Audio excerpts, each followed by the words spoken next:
The ground shook before my eyes even opened. I was falling through black clouds, my chute barely catching the wind in time, and the only thought in my head was that I might not live long enough to land. My name is Ellie Foss, and I was one of 45 cadets sent down to a planet called Caldrus 7, a place the instructors called a Deathworld. I did not understand why, until my boots hit the dirt, and the dirt itself seemed to breathe under me. I landed hard between two black trees that had no leaves, only long twisting branches that moved even though there was no wind. My comm crackled. Voices called out names, and some of those names never answered back. Within the first 2 minutes, I already knew 3 cadets were gone. Not hurt. Gone. The forest had taken them before they even stood up. I forced myself to breathe slow and steady. Panic would not help me here. I checked my gear, tightened my straps, and moved toward the sound of another voice calling for help. That is how I found Noah, a tall cadet with a cut across his arm, pinned under a fallen branch that was far heavier than it looked. I pulled with everything I had, and together we freed him just as something large moved behind the trees, watching us, waiting. We did not stop to think about what it was. We ran. By the time we reached a rocky ridge, our group had grown to 19 out of 45. I tried not to think about the missing names, but every time the wind shifted, I heard my own mind whisper them like a countdown. We had barely caught our breath when the ground near us cracked open, and thin gray vines shot up like snakes, wrapping around a cadet named Ryan before anyone could react. He screamed once, then the vines pulled him down into the earth, and the ground closed over him like it had never been broken at all. Grace, a quiet girl who barely spoke until that moment, grabbed my arm and pulled me back before the vines could reach me too. Her eyes were wide, but her voice stayed calm. She told everyone to stay off the soft ground and only step on stone. From that point on, I followed her instructions without question, because she was the only one who seemed to notice the pattern in the chaos around us. Hours passed like that, one danger after another. We lost cadets to the black trees, to the shifting ground, to creatures we only saw as shadows slipping between trunks. Every time we thought we were safe, the planet found a new way to remind us we were not. By the time night fell, we were down to 9 survivors huddled inside a narrow cave carved into gray stone. Grace sat near the entrance, studying the walls, running her fingers along strange lines in the rock. I asked her what she was looking for. She said the water stains on the stone showed which way the rain moved, and that meant she could guess where the ground was solid and where it was not. She had been reading the planet like a map the entire time, while the rest of us were only trying to survive minute to minute. I felt something shift in me as I watched her. Fear was still there, sitting heavy in my chest, but next to it was something new, a small spark of hope. If she could read this place, maybe we had a real chance. That hope did not last long. A low growl rolled through the cave entrance, deep enough that I felt it in my bones before I heard it clearly. Something massive blocked the opening, its body wide enough to fill the entire space, its many eyes catching the dim light without blinking. Every cadet in that cave froze. My legs refused to move. My mind screamed at me to run, but my body simply would not listen. Grace did not freeze. She had already studied the cave ceiling hours earlier, tracing a thin crack that ran along the stone above us. She grabbed our last charge, a small device meant for clearing blocked paths, and placed it against that crack without hesitation.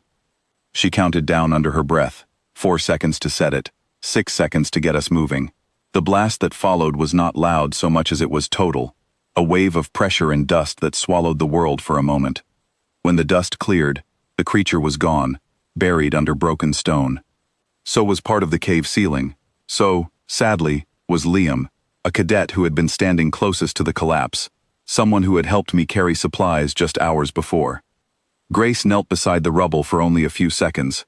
I saw her jaw tighten, her eyes glisten, but she did not break down. She stood, checked each of us for injuries, and told us we needed to keep moving before the sun rose, because daylight would bring new dangers we had not yet seen.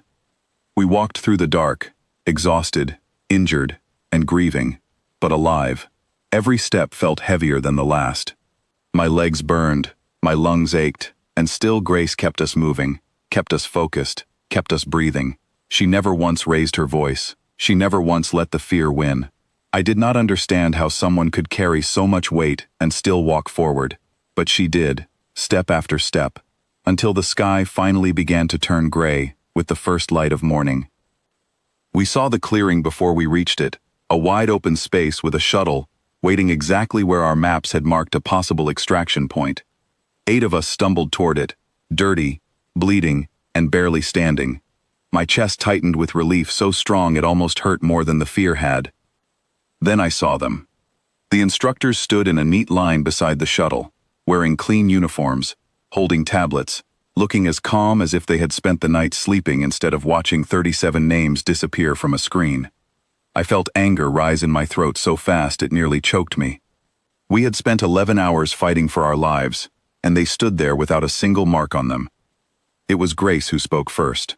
Her voice was steady, but there was something sharp hiding underneath it now, something that made every instructor go still. She looked at their clean uniforms. She looked at the shuttle waiting in the exact spot we needed it. She looked at the stone formations that had let her read the land like a lesson written just for her. Then she asked a simple question, 4 words that seemed to hang in the cold morning air longer than they should have. Was that the test? The lead instructor, a tall man named Ethan Cole, hesitated before answering. I had never seen him hesitate before. He always spoke with total confidence, but now his eyes shifted, and his mouth opened and closed once before he finally spoke. He asked her to explain what she meant. Grace told him that 37 cadets were truly gone, and that she had checked every one of them herself, because no one could fake what she had seen through that long night. But she also pointed out that the terrain, the timing, the exact placement of that cave, all of it lined up too perfectly for pure chance. She said this planet had likely been used for training before, and that someone who paid close attention could find a path through it, while someone who did not would simply be lost to it. She asked again, quieter this time, whether that had been the true purpose of the exercise, to see who could lead well enough to survive a planet that was designed to be survivable, while the rest paid a heavy price for a lesson the survivors would carry for free. Ethan did not answer right away. When he finally did, his voice had lost its usual calm and polish. He admitted that the difficulties on the planet were guided, that danger was allowed to reach a level that could still be survived by strong leadership, and that command had accepted the cost as part of measuring who could lead under real pressure. I watched Grace's face change. It was not anger exactly. It was something heavier, something closer to disappointment, the kind of look that says more than any shout ever could. She told him that if they ever built another test like this, they should at least tell the cadets beforehand, because some of them might have made different choices if they had known lives were being spent to measure one person's skill. She turned and walked toward the shuttle without waiting for his response, helping an injured cadet up the ramp with the same steady hands she had used all night to keep us alive. I followed close behind her, my legs shaking with every step, my mind still trying to understand everything that had just happened. As the shuttle door closed behind us, I looked back one last time at the clearing, at the instructors standing there in their clean uniforms, and at the dark tree line beyond them, where 37 names would remain forever. I sat down beside Grace, both of us silent for a long moment. Then I asked her how she stayed so calm through all of it, how she kept leading us when everything around us was falling apart. She told me that she was not calm at all inside, that she was simply choosing to fall apart later, when the people around her no longer needed her to be strong. I understood then that we had not truly survived a Deathworld that night. We had survived because one person refused to stop thinking clearly when everyone else, including me, had already given up hope.